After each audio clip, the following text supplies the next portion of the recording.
Welcome to this election special on Kankakee Podcast. I'm Jake LaMore.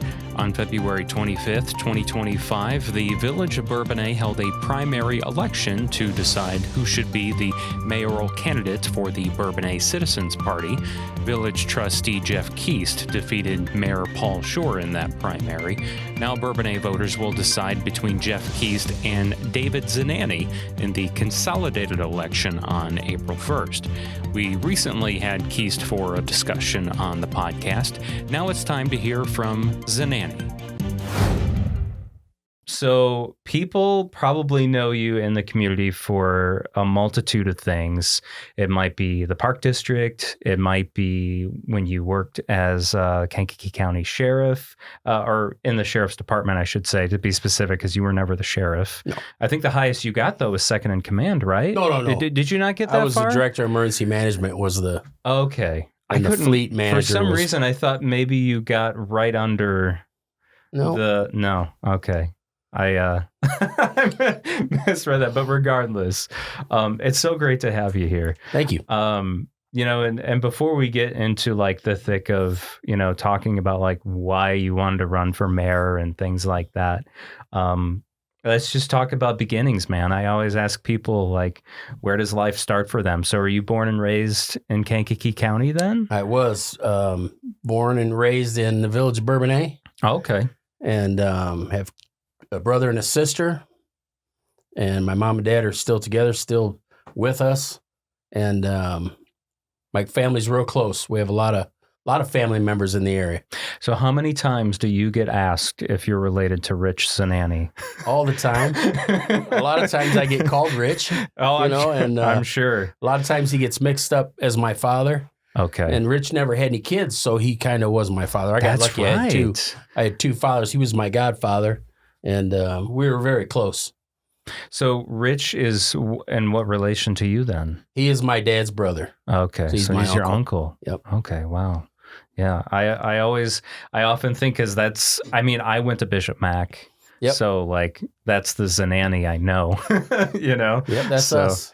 And it was a family affair a lot of the times when he was coaching. I coached for near 30 years there. Oh, okay. And my dad coached. So my uncle was, of course, the head coach. He's one of the greatest coaches in Illinois history, And we were all a part of that. And I think my dad was a very good coach, and I think we all inherited that from maybe my grandfather. I'm not sure, but... I was going to ask where that started. Yeah, they just had the ability to really get kids to do things for them that they wouldn't normally do. I mean, they're very organized, very motivating, and I kind of caught a little bit of that. Did he coach football, or was there just other things that he coached that... Your grandfather. My grandfather was a very good baseball player. He actually played for the West Side Boosters, which is was like a minor league system in Kankakee at the time. He's in the museum too. Was very good. Him and his brother actually had to start working like it before they could finish school because their father died young. So I think they just started from there. They were just athletes, and my dad and my uncle picked it up. So your family has that rich coaching history. Then, what did your dad do for a living? My dad was a Teamster. He was a policeman in the '60s, which is the reason I became a policeman. I remember the policeman coming over. I was younger, and I could hear the leather crackling. And it was just something I always wanted to do, and I got to do my dream. Yeah. So growing up in Bourbonnais. What was Bourbonnais like at that time period? And this would have been when? 60s, exactly? 70s. Okay. Our house, we had a couple houses, but the house I remember the most was on Duncan Drive. Behind us, there was nothing. It was all fields, and everybody knew everybody. Nobody locked their doors. It was usually a lot of moms didn't work, and it was a great place to grow up. Yeah. That's what I've been told. And it still is, of course. It is. A short time I lived in the country, and I moved back to my street that I grew up on. Oh, that's cool. Yeah, because I just love it. So what were you like as a kid? And be honest now. When I was younger, I was kind of mild. Okay. And as I matured, I kind of got a little more athletic. And, I went to college to play football and to wrestle. And I didn't like either at that level. And so I came back, I was going to KCC, and I got a job in the jail when I was 20 years old, which is kind of young, but... well, they take them as young. Do they take them as young as 18? Or? Yeah, I think they do. Yeah. I'm not sure now anymore, but back then there wasn't any money in it. Of course, I thought I was rich because I was, well, at 20 that years age. old. Yeah, right. At that age, sure. I really learned a lot. I liked working in the jail. I really helped people in there. Kind of an empathy thing, So, yeah, how does, when you say you helped them, and what way does, because your title at that point is that a correctional officer? Yes. Is that the proper title? Unless you're an inmate, then it's turnkey. Or, they have different names for you. Some I can't repeat. But, I never had any problems when I worked in a jail. For 2 years I was in the jail. I treated people the way that I wanted to be treated, and I kind of considered, me and my brother are pretty close, and my sister, and I treated people like I would want them to treat my brother and sister. And I had great success. I worked with people that have urine thrown on them and, getting fights and stuff like that. I never had that problem. So how do you solve altercations then? I just talk. I mean, I have the ability. I think that's the coaching aspect, Yeah. I could just talk and I could relate with anybody. You just kind of walk them. Yeah, just something I learned. Yeah. Are there any situations you can think of where you had to really talk someone through when you were working had a lot. at the... Yeah. 30 years, I started in the jail, went on the patrol. I was in a Canine Unit for a lengthy period of time. I was on the SWAT team. I was a school resource officer. I kind of did a little bit of everything. At the end, I was the director of emergency management for the county. Right. And the fleet manager. So I kind of moved up from the bottom. Yeah. What sticks out in your mind, though, in those first days at the jail? And this was before the brand new detention center was built. It was the old jail. So the old jail. I never worked in the new one. And that would have been the one directly behind the courthouse, right? Yep. It was the late 80s. I started working there under Bill Scroggins was the sheriff. And it was boring, and maybe 5% of the time it was exciting. There was no cameras. There was it was totally different then. And I actually enjoyed it. There was one cell block in particular. I think we had 8 murders, and some were convicted, some were not. That's the thing people don't understand. People in the county jail are not, they're innocent until they're proven guilty, unless they come back on a writ, and then they're, trying to fight a sentence or whatever. But so I just kind of treated, I saw a lot of people that were in the jail that would win their case, and maybe they weren't guilty, and it was horrible. They sat there for a year, 6 months, lost their family, lost their jobs, and they weren't guilty. Doesn't happen a lot of times. But I always had that thought in my head that they haven't been convicted. When they go through their court dates and all of that, and a conviction comes up, guilty or not guilty. Let's say they are guilty.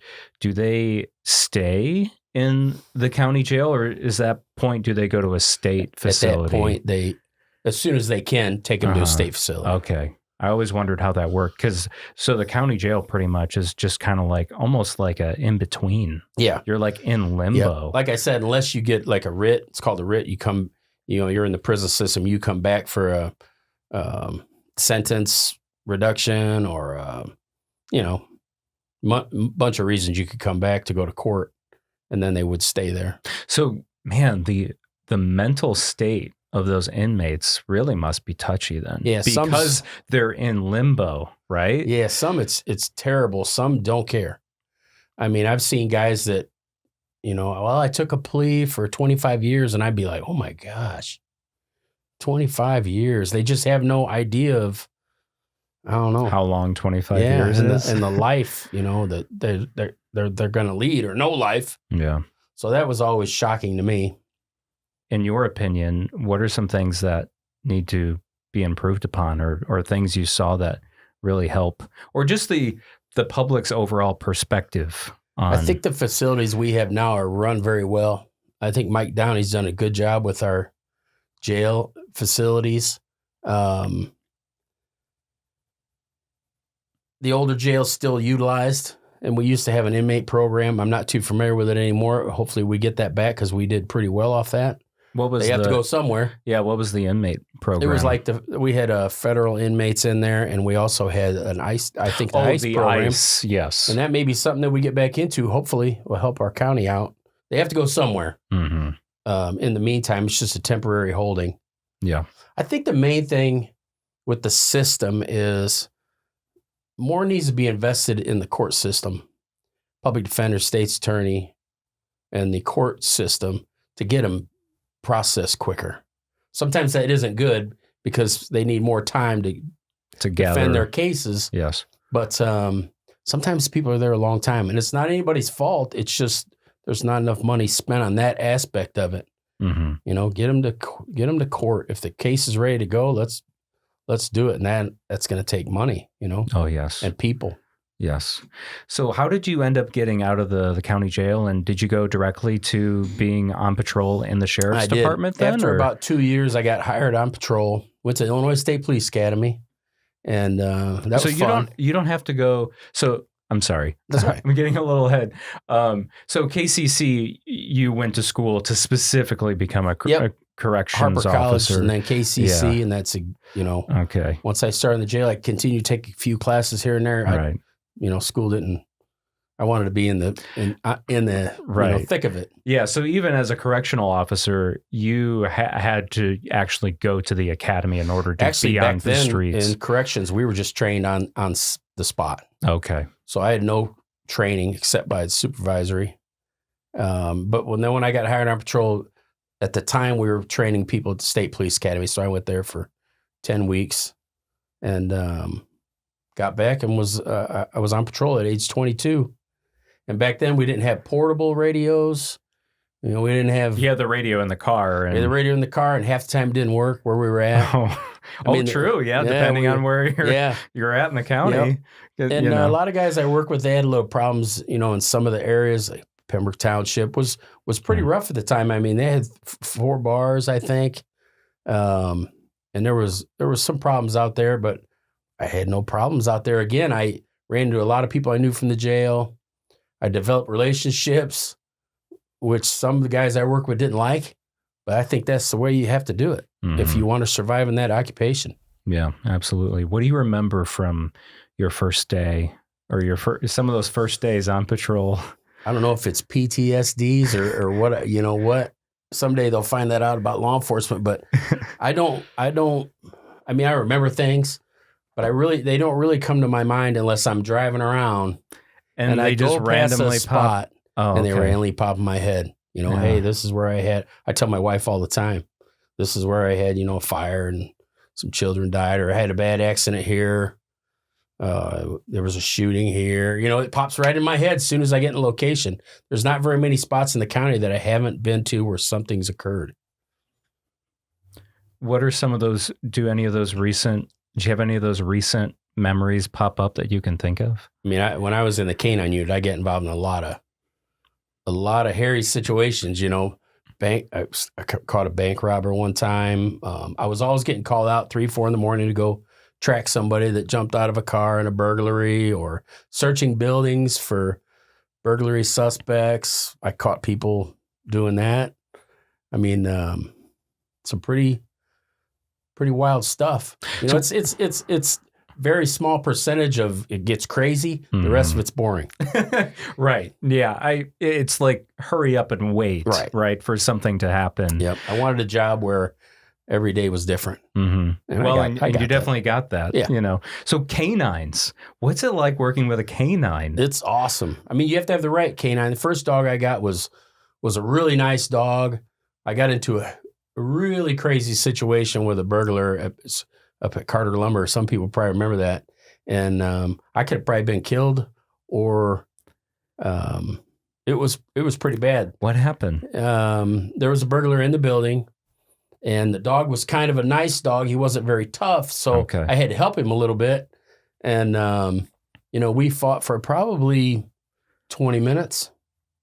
And they forgot to send me back up. The shift changed. Oh, no. So you're by yourself I'm with by myself. the canine. I think at the time I was probably 25, But I was strong and bigger, and I was able to handle myself pretty good. And so got him handcuffed. And I was going to say, the canine you had, it was a trained to attack, he was, right? but he had him by like the pant. Like, he was pulling him away from me.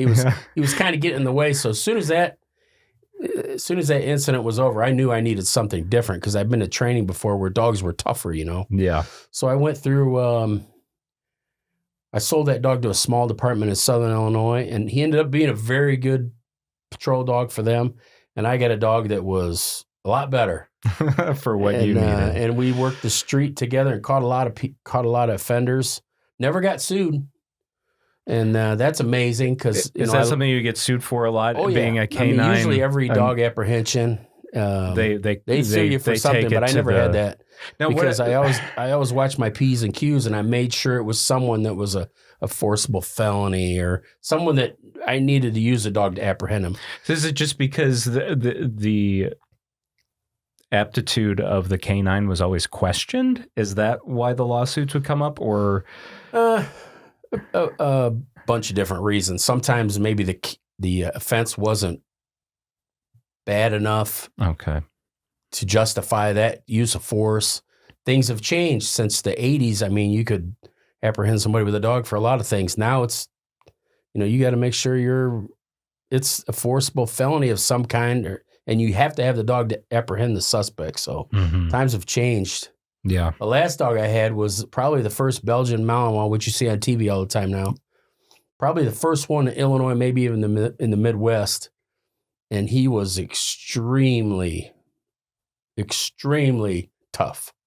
You wouldn't want to mess with you. Because of my experience, I could handle him, but he'd bite you for a ball. Oh my gosh! I mean, he was pretty serious, and he was a happy guy, but you don't want to play fetch. No, I had to beat him up a little bit to get the ball from him sometimes, and he'd get mad at me, but he was always just a great dog, Is that so? From working with in the Canine Unit, then is that when you was the next school resource officer? Yes. Then okay. I nobody wanted to do it. They built a new alternative school down south in Kankakee. SALT, right? SALT Impact program was there, the co-op, and the Regional Alternative Attendance Center, the RAC they called it. And it seemed like everything I got into in law enforcement, I did more. I mean, I felt like I did more. Yeah. That was I was there for several years, and that was a experience, and I really enjoyed it because of my coaching aspect. At the time, I was coaching football and wrestling at McNamara, and I just related with the kids very well. Again, another spot where I never had any problems, and I enjoyed it.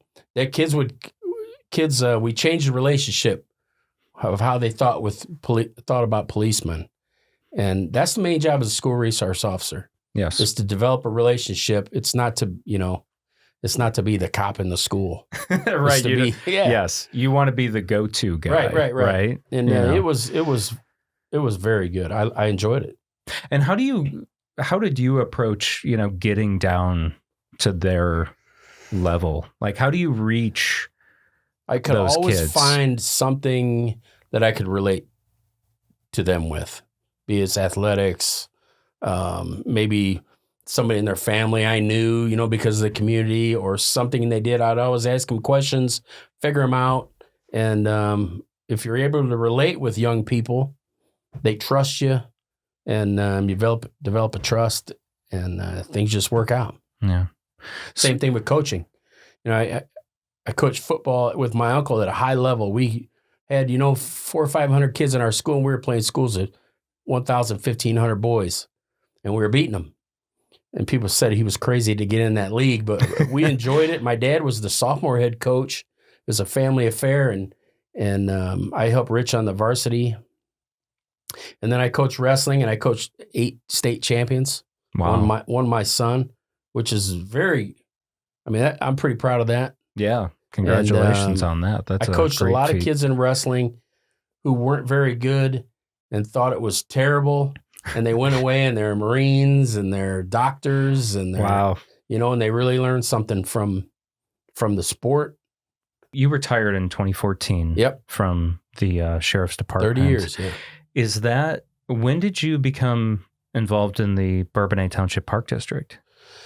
I was retired for several years and I was doing odd jobs here and there, what I thought was fun, do a little farming for a farmer I know that I coached in football and mowing grass at a golf course, just stuff like that. Then I thought, man, I want to do more. And I'm into I know the government aspect. And so I started looking, there was a position open on the Park District board. It was in the newspaper. I made several calls to try to, to find out what it was because I wasn't sure. I didn't want to really run. Yeah. I figured if I got appointed, I could see if I liked it. And they never called me back, which kind of got that fire burning in my belly, you know what I'm saying? So what year was that? Man, I think I've been in 3 years now. Okay. I thought it was roughly it has been that long ago. There. Yeah. So they didn't, so it had to go to, then the people they had to apply for it, they didn't hire anybody. So it went to, and one of them was my friend. So it went to an election, I ran, and I won. I was the leading vote getter. I think there was 5 or 6 of us for 2 positions, and got in. And I went to work like I do, and I learned the Park District Code. I scrutinized the budget. I went after it. Yeah, because you are the president currently. I'm the president now. Yeah. I wasn't at that time. I was the low man on the totem pole. But yes. I ticked a lot of people off.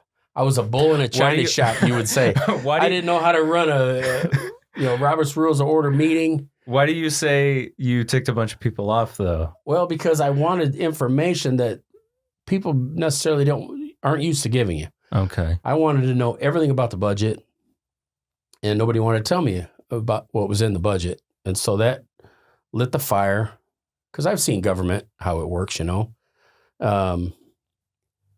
So I went after a little bit tougher, and I ended up running the whole thing pretty much. The board we have now is pretty good. We're a good group. I got some young people in there. Not that old people aren't good. No, but it's good to have a mix of both. It is. And got good people running the park. It's very successful. We really rebuilt the infrastructure, which was in poor condition. We put a lot of emphasis in the farmstead, which is why we're in existence. Yeah, I mean that's the bread and butter, right? I really studied the history on the Durham Perry Farm and got into that. Diamond Point at the time was our baseball deal. We got like $7 million invested in that, and we were losing $200,000 a year. Couldn't find that out unless I really scrutinized that budget. We have Willow Haven, which we were losing $150,000 a year. And since that time, we've got Diamond Point to we're redoing contracts and such. We're going to break even this past year, or we may make a little bit. And some people say you shouldn't make money in that, but the only money we get are taxes. So if we can make a little bit, we can use that to maintain it, build the infrastructure, maybe add in different things. There's a splash pad out there, without right? asking for money. Yeah, there's a splash pad out there too. Yeah. Hardly anybody use it. Right. I bring my grandkids out there, and it's awesome. Nobody's there. Right. Well, now they're gonna know. Right. They're gonna listen to this, and they're gonna. And then Willow Haven was losing about $150,000 a year. We changed things around. We're actually making money out there now. And how are you making money on Willow Haven? Is it rentals? It was rentals. It was mostly used. It was kind of a free things for schools from outside the area. And we don't mind giving our schools in our taxing body area things free. Like we let them come to the expiration station free. We let them go out there free. We let not-for-profit baseball or softball teams practice at Diamond Point for free. which they charged them before. But I said, we need to get more recreation, and that's getting kids out there. Why should we charge them? When we have somebody renting on the weekends and they're making money, our kids should be able to play out there. Yeah. So Willow Haven's very busy. We're talking about a remodel, maybe an addition, because we're just a little bit small to have bigger weddings. So there's some plans, but we're trying to do it without spending taxpayer money. That's the hard part. It is. Right? Yeah. It is. And of course, you can try to get grants and things stuff like that. And every project we've done thus far since I've been there, we've got grant help. I'm not sure we've had 5 or 6. Yeah. Is there still a initiative to try and move the sidewalk along Perry Farm? Happening. Okay. If you notice, we've taken out the inner farm where the animals go because they don't go in the pasture during the winter. The Village of Bradley told us they were going to replace all that for us. So we actually got a grant to help them. Okay. So we saved them a bunch of money on that. The fence it's supposed to happen this spring. To where it gets moved back. It's getting moved back, and then there's going to be a bike path added. Oh, okay. We got a grant for that. And it's going to be really nice. It's going to go from the farmhouse all the way around to the entrance by the expiration station. Yes. It's going to be a nice bike path. It'll finally all connect. Yep. The fence we looked at is a 4, what do you call them? 4-tier or whatever. Oh, yes. And it's metal, and it's a farm fence. It's the best fence you can get. And Bradley's doing all that for us. Okay. So we're going to have a path, new fence. It's going to be really nice. We're even thinking about putting some barricades, to guard that from the street. Yeah, because that's why I brought it up, because I know that's always been a concern of mine, too. First time I got on the board, I said, man, are we supposed to be doing this scarecrow thing? Because it's scary, And the insurance carrier said, oh, you're good. Yeah. So. Right. Thank goodness there hasn't been anyone hit, but that sidewalk is right next to and Kennedy. That's a state sidewalk. We don't have, nobody has anything to do with that. That's a state deal. So will that be completely removed? That will stay there. Oh, it will. Okay. Yeah. And then the path will be inside of that. And then we could put maybe some metal poles or something. We're looking at that. But the fence and the bike path will be done for sure. Okay. That's good. Done, and deal. People will be able to walk on that to see their scarecrows. Yep. Instead of the sidewalk next to it. It's going to be really nice. Yeah. That'll make me feel a little better when I drive by there, and I'm just like. When I first got on the park board, they said that the park was overcrowded. Well, it's 160 acres. So I looked at it and I said, it's overcrowded because we don't have any parking. By the playground, there was 9 parking spots. So the first thing we did, the board, we approved I think we added like 15 more parking spots near the playground, and we added some parking by the farmhouse. I did notice that. And that's made a big difference, man. Mm-hmm. A big difference. We when you go see those scarecrows, you got a place to park. Right. We have a comprehensive plan that we followed to the T that told us to do stuff like that. It said there was nothing for teens to do, so we put in the ninja course. And some people said, oh, you're going to put it up there, just going to destroy it. And I said, well, then we'll fix it. But there's got to be something for teens.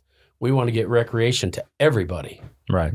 So that's what we're trying to do without costing a lot of money. Right. Yeah. What are some other initiatives and things that you'd like to talk about the Park District? We have a company now called Mixed Designs. They actually designed Fair Oaks Farm, and they've done a lot of different entities around the country. They came in, did a plan for the exploration station to update that, and they're also now doing a comprehensive plan for the Perry Farm to make that something. And we told them we want to keep the prairie. Yes. We want to keep the prairie. We will just want to add to the entrance, add to the farmstead, and the plan they have for the exploration station is unbelievable. It's all Perry Farm related, the future. Unfortunately, we can't do it all right now because we're being smart with the money. Yeah. We have enough money saved up where we're going to do a certain part of it. We have a grant for one room, and then we're going to do another And then eventually maybe it'll be 5 to 10 years. It'll all be new, but it's going to be pretty new by summer. Is some of the stuff that's being done at the exploration station, I know there was talk of like adding a gym or something to No, that was a rumor. See, that's what I wasn't sure. Started a whole bunch we like to address rumors on this show. So right. What it was there's a digital game that we saw that they do on the wall, and you can actually, it's for little kids. So you can actually shoot baskets, and it shows the ball going in with real balls. You do it. So we said, well, we could do something like that digital. You could play basketball on it. You could play dodgeball on it. You can do all kinds of stuff. Then the rumor got that we were putting a gym in, and we were letting teens in there, and people went crazy, man. Okay. So. Can you talk about some of the things that are being planned then at the exploration station? The biggest room where they thought the gym was going to go, that is actually going to be changed. The castle we have in there now has been there for 20-some years. Ever since the place opened, yeah. I mean, even McDonald's changes, their playland more than that. So there's going to be a giant tree put in there. That's right. Slide and all kinds of stuff. It's going to be like Peter Rabbit. It's going to be a storybook themed. It's going to be great for little kids. Yeah, I was talking to Cherie. That's who I was talking to, and she told me about that. I forgot about that. She helps run that place. She's our marketing director. Right. She does a great job. The entrance is going to be totally different. That's not going to be done right away because it looks pretty good right now. The middle part, we've actually added some things to that already, but that I think we're going to focus on that first.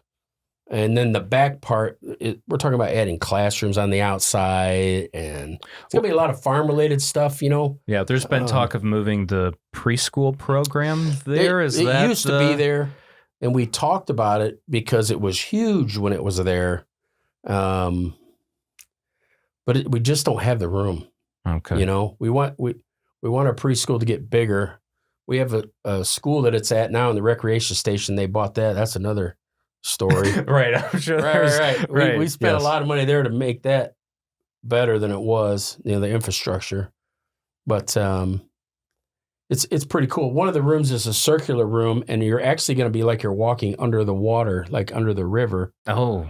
And there's going to be digital, fish and pretty cool stuff. Yeah. I mean, it's going to be state of the art. I think it's going to be very popular. Yeah, that does. And we have free awesome. days still. We let our schools in, local schools in for free. Bradley Bourbonnais School District get in for free. Yeah. Schools from the outside pay a little bit, right? Because we were giving some of that free, and that's not fair to our taxpayers, Let them pay a little bit, and then it can help our infrastructure, and we can update. In the past, one year they gave the exploration station $500 to do improvements. Wow. That's not very good. No, that's not a lot right of now, money. I think the grant we got for the tree room, the castle room, I think we got a $200,000 grant, and we're putting $200,000 in it. Oh, that's a lot. Yeah. Yeah. To do the whole building's $2 million. If you know any good, investors, I was going to call Riverside or St. Mary's, see if they want to help us. So there's no way we're not going to bond for something like that. We could, but we're not going to. We're going to save the money and do little bits at a time. Village of Bradley is going to help us out, and should be good for Bradley and Bourbonnais.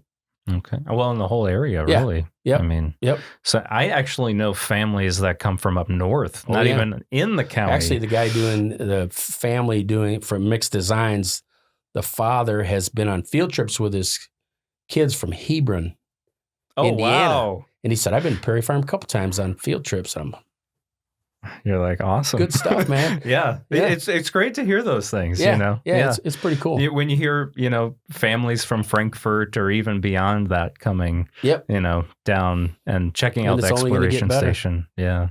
So I guess that just leads me into, now you're throwing your hat in the ring for mayor of Bourbonnais. So how long have you been thinking about this, and what motivated you? I'm assuming kind of like maybe what you said about the park district. Did something light your fire to? We really got good people in place now, and I think I can move on. Not that I did it. I'm on my own at the park district. Yeah, the board is a good place. We have a great executive director. We had an expert come in and get us right. Make sure that our future's looking bright. And we hired our new guy, and he's really good. Our staff's awesome. Board is good. So, when I look at the Village, they have some problems. It's not a horrible place, that's for sure. It's not even close. But there can be improvements, and I think there can be, our federal government is too big. Our taxes are out of hand. You look at our state government, it's really big too, and our taxes are out of hand. Well, I don't want the local to be like that. And we're starting to trend that way, where we're spending a lot of money, and I just think I can slow that down and find alternative sources. We need to work together, especially in the county. And we can do that. There was a great opportunity as partners to develop Diamond Point into what Bradley's building, and it was kind of turned down. And it was disappointing. So now that it's not happening, we could have turfed those fields and added on to that, and it could have been, Bourbonnais could have been, that exit, 6,000 exit would have been something. Now it's going to go into Bradley. We need to jump on that and build off what their success. Maybe little partnerships here and there, and they need to tell us what they need. We can develop that exit, because that's the first place people are going to come down, going south to the ball fields, get off that exit. Yeah. Let's capitalize on it, Yeah. Yeah. They're I'm not afraid to jump in there and have some success off Bradley's success. Sure. So what are some ideas then that you would like to implement? I'm not sure. I know I'm just researching stuff. I got the audit. I got Bourbonnais audit here. You gotta have your notes. I think years ago, the last comprehensive plan they had was in 2013. Even though they've updated it periodically, I think times have changed. They wanted it to be an industrial park, industrial exit. I think at the time, people thought retail was dead.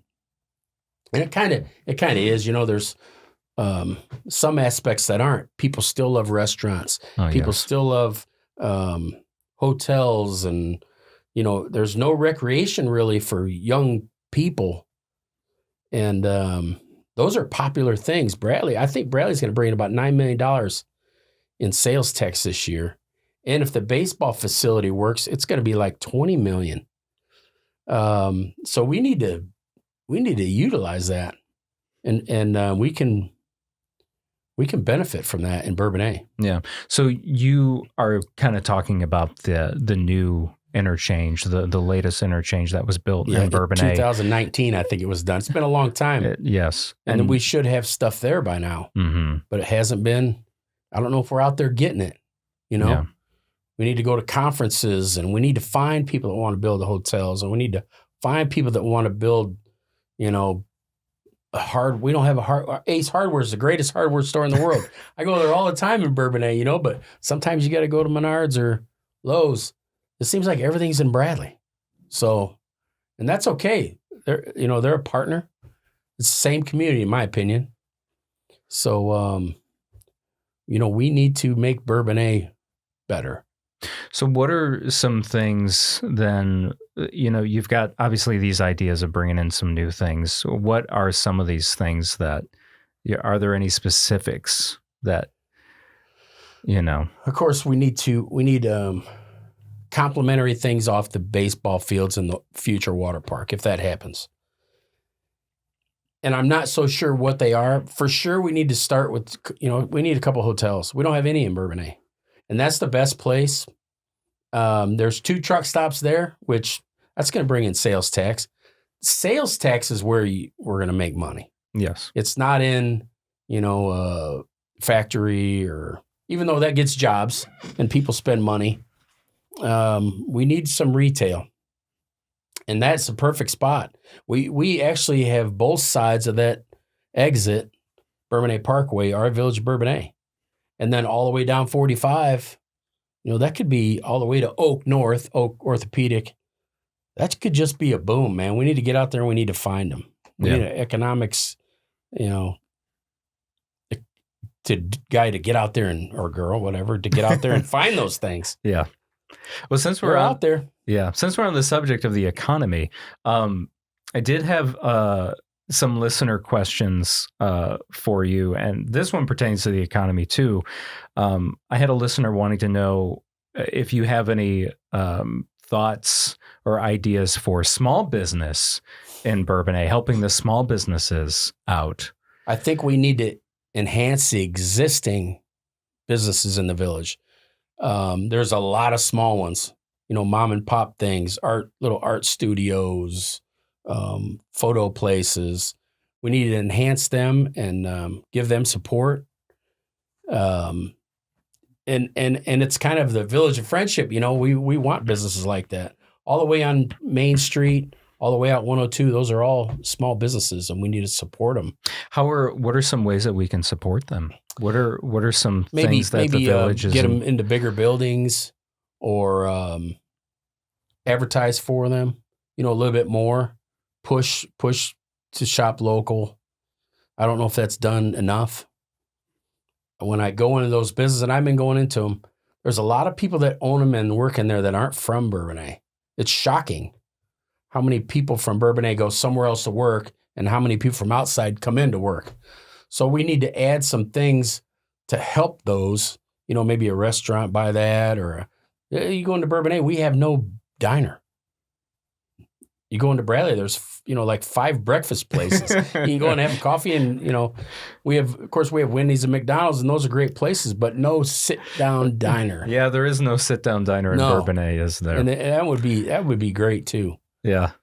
I do love a good diner. Yeah, no doubt, man. I go to them all the time. Yeah. Yeah, absolutely. So, you mentioned earlier problems. In your opinion, what are some of the problems or issues that you would like to address? I think the first thing, because I'm very good at, I have some knowledge of it, is public safety. I think we do a good job with school safety. I want to enhance that. I think we can do more. There's quite a few schools in Bourbonnais, and there's quite a few private schools. And we still need to provide them with safety too and security. We've had a high turnover in our police department. And maybe that's the occupation nowadays, because our officers do pretty good pay-wise. And maybe that can be increased to make it more, appealing to people. Have you done, by chance, research on some of the other local departments to see if they have? We are behind in the numbers. The Village of Bradley has quite a few more police officers than us. I think we're like maybe equal to Mantino, and we have more population than both.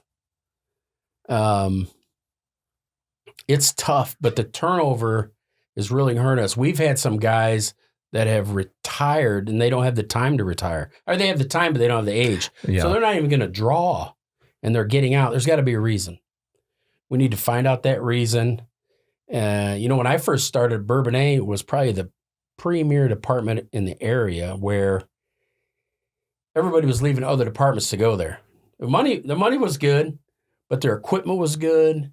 They had their own SWAT team. They were self-sufficient. And people are like, wow, why do they have a SWAT team? Yeah, I didn't realize they had a SWAT team back then. They would handle stuff on their own. If they needed help, they'd call for help. They were well-trained, probably the best trained. And I want to get it back to the way that was, because we should never have to worry about our safety. It's safe right now. I just heard there was a shooting last night in Bourbonnais. Oh, I did not hear that. And you can't really stop those. But I think it needs to start at the school level. We need to have cops in there teaching kids, and helping them. But I think we can make big changes with that. Transparency is an issue. Our website, you're supposed to show the if I take over, our website will be simpler. It will be more informative. We don't show our budget on our website. We don't show the administrator's pay. Everything in that says, if you want to get those, come to the village and we'll give you a copy. Well, it should just say it on, it's very easy to go to that webpage. And there's a lot of other things. I believe in video meetings nowadays. Manteno does it. The county does it. That's a huge thing. I think that's important. City of Kankakee does it too. Yep. People can't get to stuff, you know. The camera systems, Bradley reimbursing, City of Kankakee's now reimbursing, you know, Ring doorbells and stuff like that. That helps the law enforcement. It's a transparency thing too. So transparent-wise, that's pretty important for people, especially now at the internet age. We also need an app, a Village app. Just make stuff more easily accessible to the public. Infrastructure. I ride bikes with my grandkids sometimes, you know, and some, like the sidewalks on 45. You know, I can barely get down them, man. They're rough. My street flooded last summer. There's some things we could fix. Yeah. You know, we sold the Karma deal. And I know the Karma thing is it's a mess. We're part of that board, and we voted to expand it now. The water bills are already, they're like doubling. They're going to go up again. With that enlarging of that sewer system, our bill's going to go up again. Yeah. So we have to, whoever's on that board and whoever supports our village, they have to defend and help our taxpayers.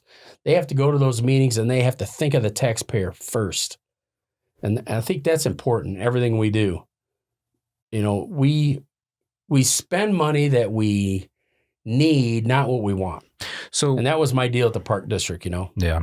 Bringing up the Karma situation, and then I'm not even sure if there's anything you can do about the Aqua situation, just because that's already kind of said and done. You can't really do much about that. The government said they can increase the fees, right? Right. But with Karma, what do you think the solution is there?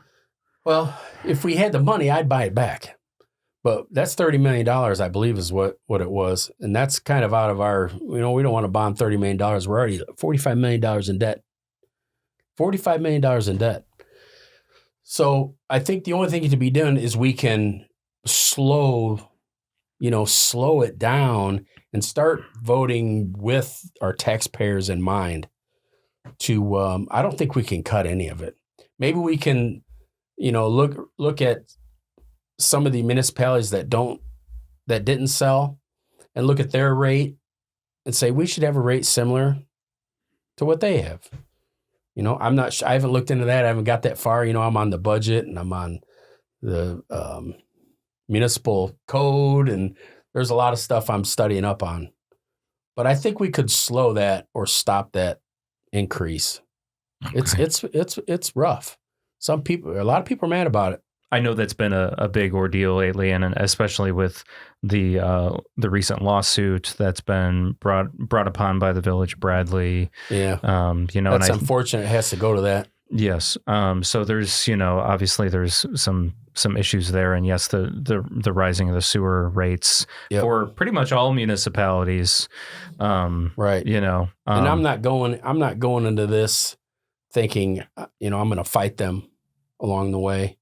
I'm going into it saying I want to fight for the taxpayers.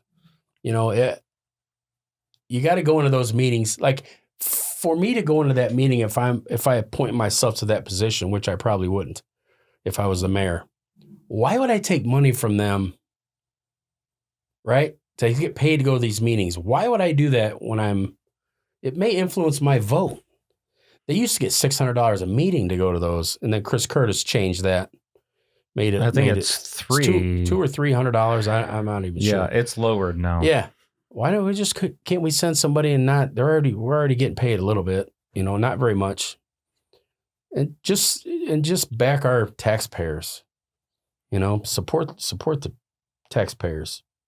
So getting to the Grove at Goseland Park, what are your thoughts and feelings about the future of, because that's going to be an ongoing thing at this point. Right. I think it's a beautiful facility. I've been there. I bring my grandchildren to the park, brought my grandchildren to the water park. You know, I'll be there for the Friendship Festival. Beautiful facility. I think we could have done it for a lot cheaper if we would have thought about it a little more. The parking's horrendous. That was the same thing with Perry Farm, that wasn't thought out very well. The location's a little questionable. It's a great place for the festival, but man, it's tight. You can't really have big events there, big concerts like Bradley's doing, because it's just not big enough and people aren't going to like that noise. Well, you're talking about the parking, the situation. Yeah, parking's rough. The other problem is this. We bonded $19 million to do that. We still owe that. And I think from what I'm gathering from the audit, they're paying that out of business district taxes and additional money they charge for that, which I think that should have went into the existing businesses and enhancing their businesses, which it's supposed to go to. The other thing is, so this ain't going to be paid off till 2046, I believe is what the audit says. So that's kind of a burden on us, even though it's getting paid another way. The other thing is, from what I'm trying to figure out, I don't have the whole budget under control yet, but it's going to probably cost us near $500,000 a year to run it. That's a problem. So we're going to be stuck with that forever. In 5 years, when it needs to be, updated and maintained, that's going to cost us. 10 years, it's going to cost us. It's tough. It's tough. It was something that we needed. I'm not sure, I don't know. I think as a policeman, here's the way I think about things. And I tell people this and they kind of understand it. When I go into a situation where I have to make a decision, the first thing I think about is what's the worst thing that can happen? Because, when you're a policeman and they're going, hey, man, there's a burglar in this business here. And I got my dog there and I'm thinking, what's the worst thing that can happen here, Or I'm going to the cornfield at 3 a.m. to find somebody that just robbed a grocery store. And I'm thinking, what's the worst thing that can happen here? So I'm thinking, what's the worst thing that can happen? Well, nobody comes, which is a problem. I think sponsorships saving them right now. They're getting good sponsorships. Good businesses are backing them. When that runs out and people get kind of sick of it, it's going to be all on our back. So what's the worst case scenario? Nobody goes there, or we can't afford it. That puts a problem in my spider sense. You know what I'm saying? My spider sense is tingling. That's like I tell Mike Watson, he's a friend of mine. I said, you're building that baseball field. What happens if it don't work? I said, that's in my mind. Yeah. And he said, Mike I think that's in a lot of people's minds too. He didn't do this on his own. He went to experts and tried to find out what would be the best way to invest their sales tax, because they're making money hand over fist. They're so successful. And this is what they told him. He tried to get us to do it at Diamond Point. So he's actually doing it right. The first year may be a little slower. After that, if they're talking $20-some million a year, I think, influx into that, maybe more. I don't have my numbers right. I think it'll work. I'm very excited. I'm very excited for our community for that. And then the water park, man, that's a lot that would stress me out. And I would look at it, I would look at it and I'd say, I said, man, yes. I'm pulling for you and I'll help you any way I can. We want to be successful. It's going to help Bourbonnais. It's going to help Kankakee. I hung out in Kankakee. McNamara guys, we got tons of friends in Kankakee. So it sounds like you're really would want to work with as many different people as possible, including the Village of Bradley. I'm friends with Mike Downey. I'm friends with Tim Nugent. I worked with Tim Nugent. I got no problem with Tim Nugent. What they're doing up there, is something that would scare me. I would say, what happens if, what happens if it is the Communist Party? Mm-hmm. That's a problem. Yeah. What happens if there's a fire, or those would make me really think before I jump to that conclusion, do something like that. So that's the way my thought process is. What's the worst case scenario? Yeah. And I really do that. And I've taught that to our board at the Park District. Why are we going to do this? Is it good for the taxpayers? Is it worth the money? We want to be fiscally responsible. And man, I hope Bradley makes it. I really do. So, and the last thing I want to do is I want to rebate our taxes. Mantino's giving half, Bradley's giving full. They're even giving full to their businesses. I don't think we can do that yet. If we build up our infrastructure and we develop that 6,000 in Bourbonnais Parkway and some other things, I think we may be able to do it. Be able to rebate the taxes. Yeah, no, I think we can do it now. And maybe at a half. I haven't got the total numbers yet on where we would be on that. We have to tighten our budget here and there. But that would be even though they say it's not very much, we're only such percent of your tax bill. Yeah. Well, the problem is if the park district cuts a little bit, village cuts a little bit, county cuts a little bit, state, that ends up a lot. Right. So we got to work together and get that done. We got to help the taxpayers, take the burden off the taxpayers. Someday, I have 11 grandchildren now in the Village of Bourbonnais. I don't want them to be stuck with, what's the taxes going to be when they get older? Yeah. Well, and just, talking present day, talking about property taxes, we know for sure the school district, the BBCHS school district, their taxes going up because of the referendum passed for the fire protection district as well. So their taxes are going up too. So if you can figure out a way to rebate some of the village portion of the tax, then maybe that would alleviate some of the increases that. Yep. I can't remember. Did the park district increase a little bit too? Yes. We've never, since I got there, they always asked for the max before. We've never asked for the max. And actually it's gone down every year the past 3 years. And the only reason why we don't freeze it is the minimum wage increase. Yes. The increase in costs to us for, sure. There's a lot to maintain. And that is the only source of income we get besides fees. Like a village, they get motor fuel tax, they get sales tax, they get a lot of extra money come in. We don't get that. We get our tax levy from the people's pockets. So we want to keep some of it in their pockets, even though it's not much. We're doing our share. Everybody needs to do their share. What are some other initiatives that you bring to the table if you were elected the mayor of Bourbonnais? I think the transparency thing is really important. We're not getting the full information on things, especially at meetings. At our meetings at the park district, I try to explain everything so that people there, nobody's coming anymore because, we're not controversial. But I try to explain it to our board members, what things are to make sure they understand. And we need to get that information out to people to let them know what we're doing and why we're doing it. Some things you have to do, like land purchases and stuff, you have to keep that a little secretive or somebody will beat you to the punch or up your money you're going to pay or whatever. But most things need to be told to the public. And we need a straight answer, straight shot. And, we're not really getting that. What happens, what I found in government is you get in and you get comfortable. That's like when we did our ninja course and our other things, people are happy and it's adrenaline. It's kind of like a gambling addict or, something like that. You're like, I want to do more. Like the Grove, pretty successful, right? A lot of people like it.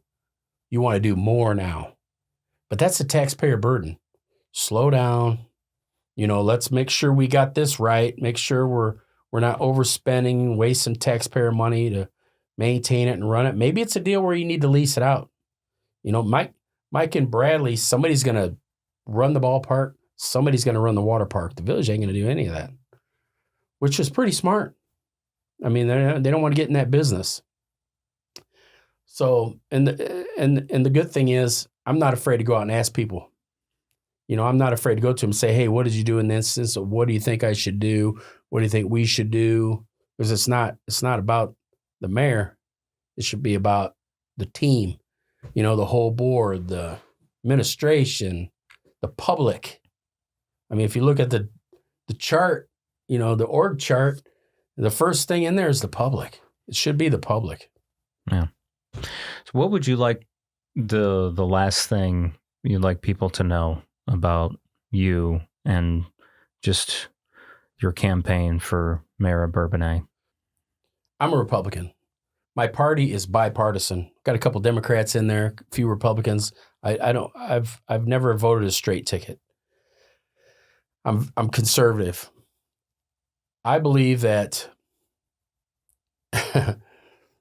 that what happens in government is you just get comfortable, and that comes with time. If you've been there too long, you get comfortable with spending other people's money. That's a problem. I just think you need fresh thoughts and fresh ideas rotating in constantly. I believe in term limits. I believe it should be 2 terms, maybe a third if you have something important going. So that's why you would leave the Park District if you became mayor. Yeah, I've not even done a term there yet, but there's 6-year terms there. Yes, they're long. 6-year sentence in politics. Right. No, and there's been talk actually about changing that. Right, we did change it. We changed it to 4. It is changed. It gets easier Okay. to get people to run. 6 years is a long time. It's a long time, and it's not long once you get in there if you have some success and you build relationships. Mm-hmm. My uncle's always said this about football. It's not about wins and losses. It's about the relationships. Everything I've done, I've met more and more people. Getting in the park, I met great people. I'm not a politician yet. I guess I am. Nobody told me that. So, but the time I get to be a politician is the time I want somebody to tell me to get out. So if I can do 2 terms, if I got something big going, I'll go 3. But I think 2 terms, if you have something done, something that people like, it's time to let somebody else try. That's about it.